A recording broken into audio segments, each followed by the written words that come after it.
This is it, guys, for all the Democrats huffing and puffing about President Trump's tariffs, how it's destroying our economy, our stock market, and whatever else they think. I'm going to show you guys the real impact on Chinese manufacturers. In fact, Italy's already giving in. Their Prime Minister Giorgia Meloni is set to meet with President Trump in Washington to discuss the tariffs on European Union imports. Meanwhile, you got Vice President J.D. Vance. He says that there is a good chance a trade deal could be reached with the UK, especially since UK Prime Minister Keir Starmer already suspended tariffs on 90 or 89 products that are coming into their country, including products from the United States like pasta, fruit juices, electric car batteries, spices, plastics, and gardening supplies. Now, of course, we've also got both business leaders and union leaders coming together to support President Trump's tariffs. We got Shark Tank investor Kevin O'Leary, who's Canadian, by the way. He said some volatility is worth it to solve America's long-term decline. He's even been an advocate for raising it to 400% in one move to force President Xi Jinping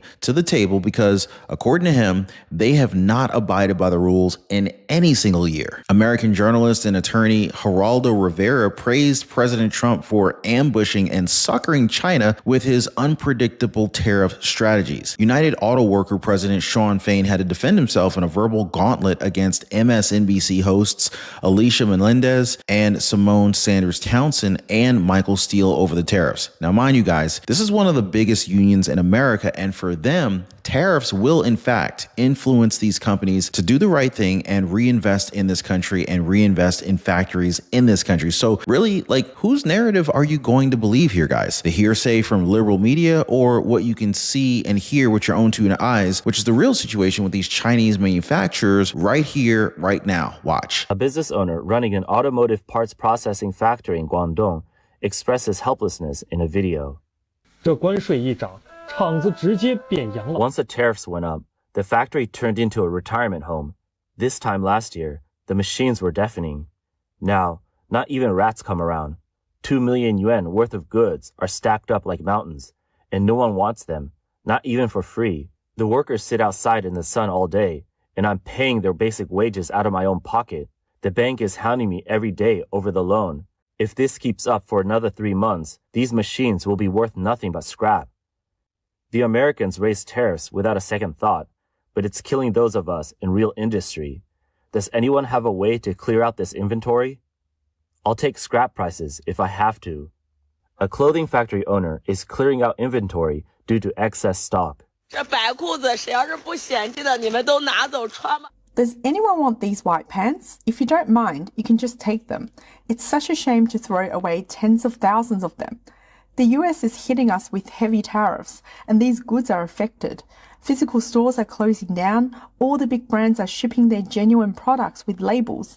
There's only 3 days left, so I'm clearing everything out at a discount.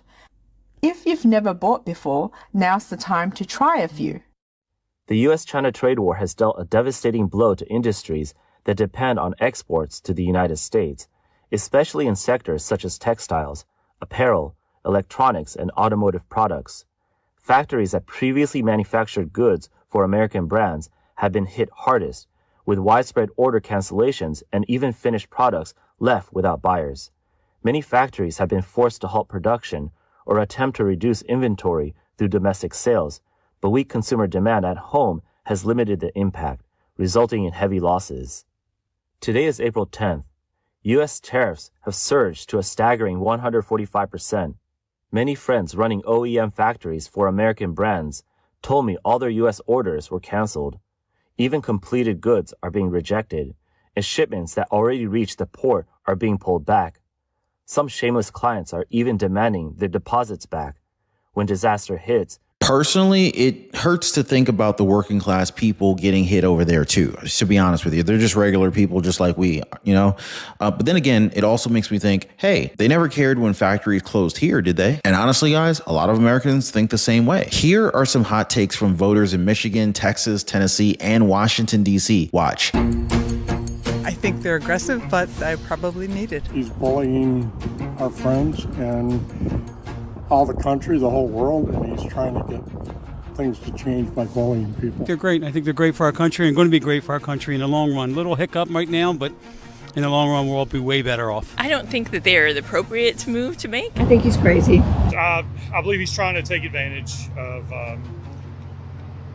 our influence in the world. The tariffs are a necessary way to get things back to being fair in our world. I think it's unfortunate that things have gotten so far out of balance. In the long run, they're going to be good. I think that right now we're going to feel the effects of it from the economy, but and will probably for a few months. But I think in the long run, it's going to work out. You see, they get it. Every day, normal people on the streets, they get it. It's just really the Democrats and mainstream media that try to paint these tariffs in a negative light. In fact, countries are tripping over one another to try and make deals with America. So first, there's Italy and the EU. You've got Italy's Prime Minister, Giorgia Meloni, is set to meet with President Trump in the coming days as their 27-nation bloc faces 25% import tariffs on steel and aluminum and cars, and broader tariffs on 20% of almost all their other goods. And there's already an offer on the table, a 0-for-0 tariff deal to avert a trade war with the United States. And honestly, I think this is what Trump wanted with all of the countries, 0-for-0. Hey, you don't tariff us, we won't hit you with tariffs. This could be a pretty big win for her country, considering Italy's export-driven industry, which last year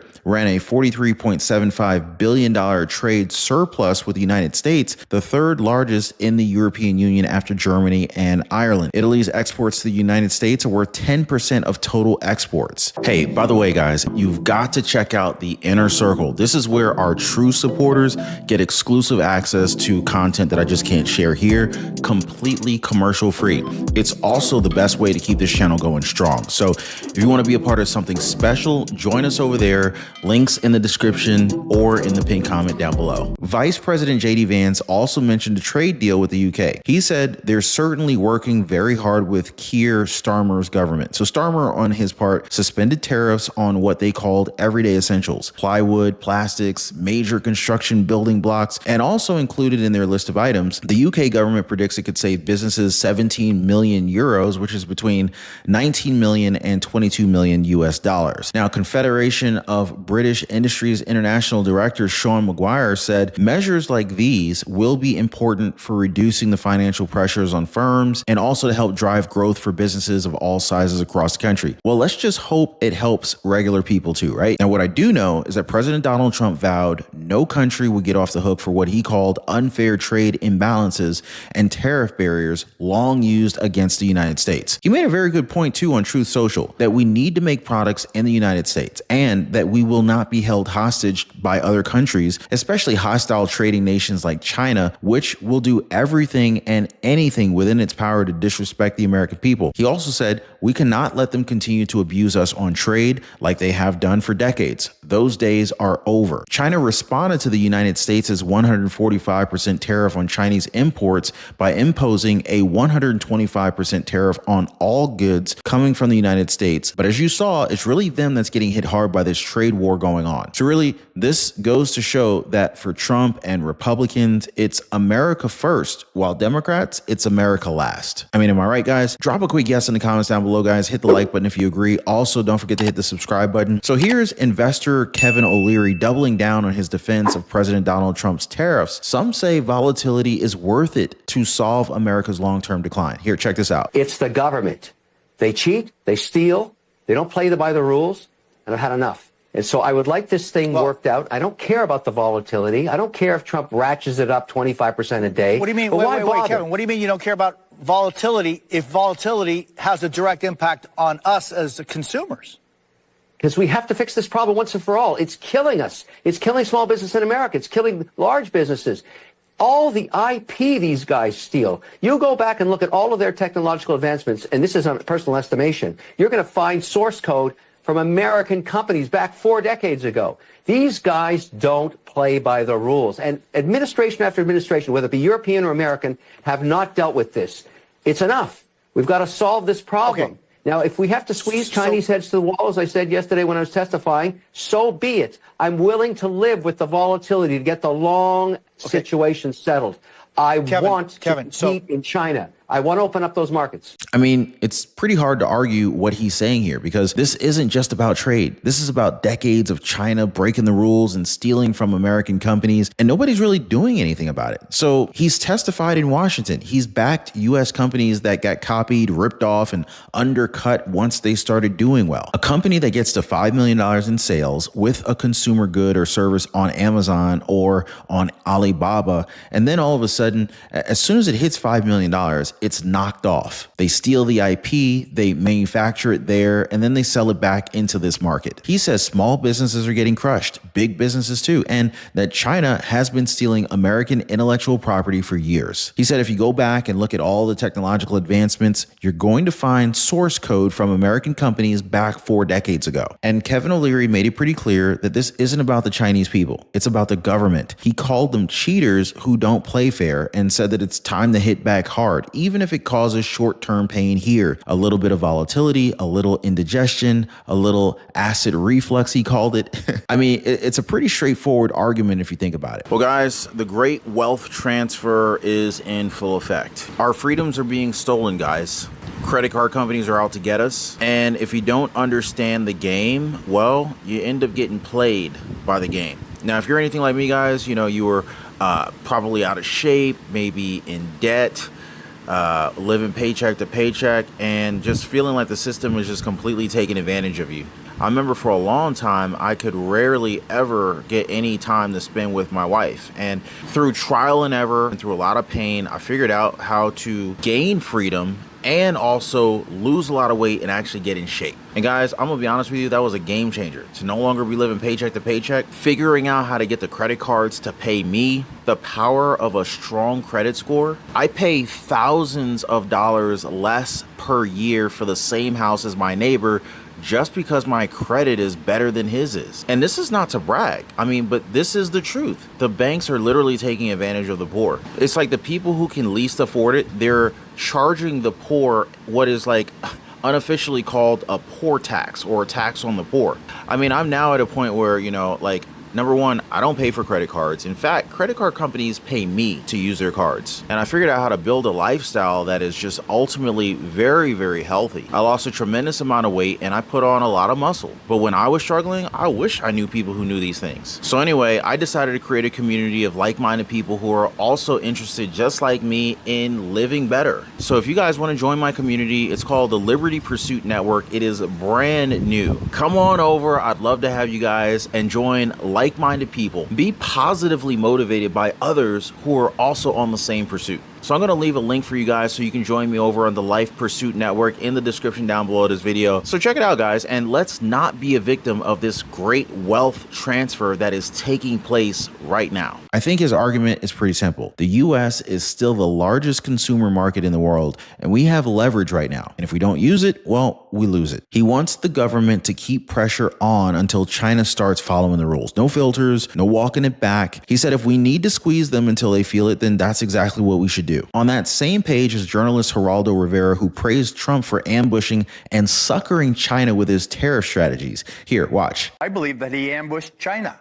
I believe that he suckered the whole world into believing that he was going to go down in this, this Harry Carey, this suicide mission. So you think this is him against the world? The plan all along? I think with him, it's so much spontaneous, but I believe it evolved. I mean, Monday, so many people were feeling terrible pain. Yeah. The markets were tanking. There was no, end in sight.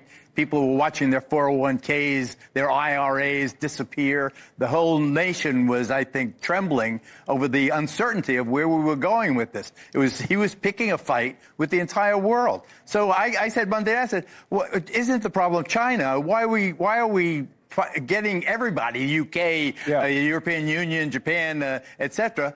China's the problem. I couldn't understand it. But then this morning, I tell a New York story quickly. Yep. I'm at the Regency Hotel with a dear old friend of mine, David Gerald, who does the stocks. Erica and I, my wife and I, are together. You're a broker?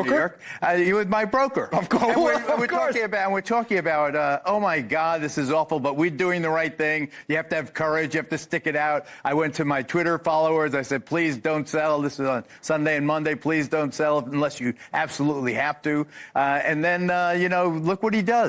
Oh, surprise. This is why Trump is triumphant. So, according to Geraldo Rivera, Trump basically ambushed the global economy and made the world think that he was about to drive off of a cliff on purpose. Even he didn't get it at first. Markets were crashing. People were watching their retirement accounts vanish. It looked like President Trump was picking a fight with the entire world. Rivera said the panic was real. Everyone thought that this was a disaster in the making. But then something shifted. The chaos wasn't random. It was actually strategic. Trump created confusion, took everyone by surprise, and then he flipped the script. According to Geraldo Rivera, this is why Trump is triumphant. This is why you can't beat this guy. He said that China has been cleaning out the United States for years, dumping cheap products, blocking American goods, and that Trump's hardline approach was necessary. Painful, but necessary. And the people who bailed out too soon, well, Geraldo Rivera feels bad for them too. They didn't see the play. The message was clear. Trump used global uncertainty as a weapon. And according to Rivera, it worked. And it's not just these business leaders that are saying this. Unions are saying it too. In fact,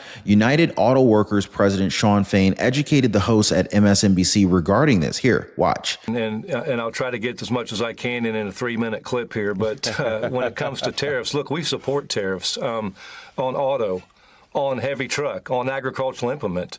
We have plants, Deere in Iowa right now, that are threatening to be closed and go to Mexico. Heavy truck plants in Volvo, Mack in Pennsylvania that the company's threatening to send to Mexico. The big three alone has, in 12 assembly plants in the big three have excess capacity.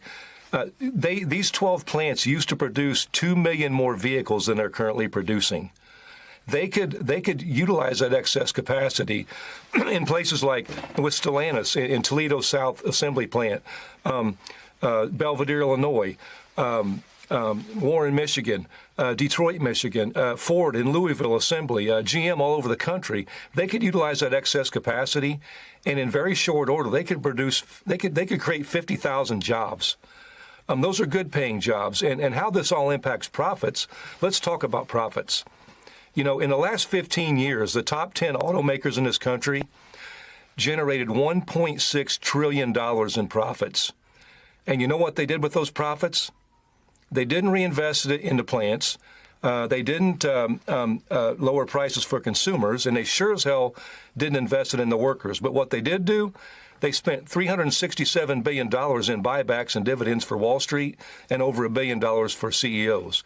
That's what's got to change. They can afford this, and the fear that they want to put out there as Wall Street's having a meltdown is the fact that they want to make people afraid of this because they don't want to share. We heard the same fight in our big three contract talks, that if we got these contracts, it was going to, cause prices to go up, and the companies would have trouble, surviving. And what happened? We got great contracts. Guess what? They paid out billions in buybacks and dividends to their shareholders, and they still made profits. That was an 11-minute back and forth between Fain and the hosts over Trump's tariffs. And as some of you may know, Fain's not exactly a big Trump fan. In fact, he's been a loud critic of Trump in the past. But now here he is actually defending those tariffs pretty hard too. He even said that the 25% tariffs Trump dropped on imported goods and parts are exactly the kind of measures needed to bring manufacturing jobs back to the United States, at least according to Fain. He also went and said that these companies won't reinvest in American factories unless they're forced to, and tariffs are one of the few tools that actually work. The host tried to push back, basically asking how the UAW could line up with Trump on this particular issue when it's such a blanket policy that won't create immediate results. Simone Sanders even seemed confused why Fain would team up with someone that he once called a scab, but Fain didn't budge. He brought up NAFTA, the North American Free Trade Agreement that eliminated most tariffs on products traded between the United States, Canada, and Mexico, saying it led to the loss of 90,000 manufacturing facilities in this country, millions of jobs, and these weren't, low-end jobs. These were jobs that paid decent wages. They had good benefits, retirement security, the whole shebang. And we're already seeing some of the effects of that today. He admitted the tariffs are not the full solution, but he called them a necessary motivator to make these companies do the right thing. So basically, the president of one of the biggest unions in America says these tariffs are a way to finally hold companies accountable and also fix a trade system that's been broken for decades. And this is a pretty big deal. A guy who endorsed Kamala Harris just stood his ground ground defending Trump's trade war tactics live on MSNBC. And it left the hosts kind of speechless. I mean, I'd be speechless too if someone that I would expect to trash Trump ends up defending him. You know what I mean? And really, guys, this is what I'm getting here. Democrats and their liberal media buddies are so busy going against President Trump that they just can't stop and realize that he's actually doing a lot of good for our country. It's kind of ridiculous, right? Anyway, let me know your thoughts on this, guys. Hit me up in the comments down below, guys. I want to read your comments. Also, don't forget to check out our recommended videos about to pop up here in a second. I appreciate you guys hitting the like button and subscribing to the channel. Join our breaking news newsletter down below. It is totally free, and we'll see you guys on the next video.